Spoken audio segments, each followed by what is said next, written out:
I often debate this with my fellow CEOs. We're going through a similar kind of issue in the States as we talk about border adjustments and tariffs and trade agreements. And I would argue that maybe our economies have outgrown our government's ability to govern them effectively, and that we need a broader reach. I think part of what happened here with the euro and the European Union is that you didn't have the infrastructure we have in the United States with a central bank and a monetary control system. And as a result, you didn't have a governance model that would be able to sustain it over time.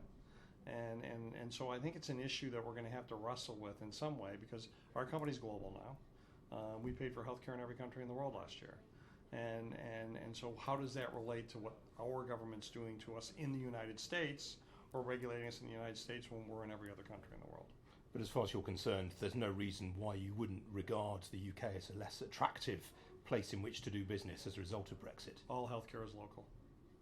What would you say, though, to people in the UK? I mean, like it or not, there is a large body of the population in this country who are very, very hostile to the involvement of private healthcare providers within the NHS, particularly ones from America. I mean, how would you set their fears aside? I would start by introducing services that improve the underlying path through which people achieve their health. So what we now know, at least in Aetna, is that people define their health by what it prevents them from doing that they would like to do. It's a barrier. I'm a spinal cord injury survivor. I never introduced myself that way.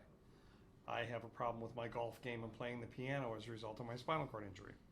And so if we can understand an individual's barrier, the health they would like to have, or what their health is preventing them from doing that they love to do, then we have a point of engagement where we can get them as involved in their care instead of waiting until they need to get their body fixed or their health fixed.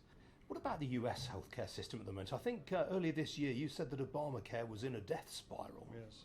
What we have to do is get away from this partisan rhetoric that's going on. The Republicans need to admit that they can't repeal Obamacare. They can't.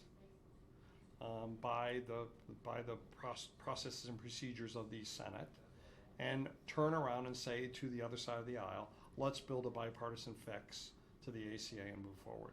Because it's standing in the way of tax reform and standing in the way of infrastructure development, which we both desperately need in the United States.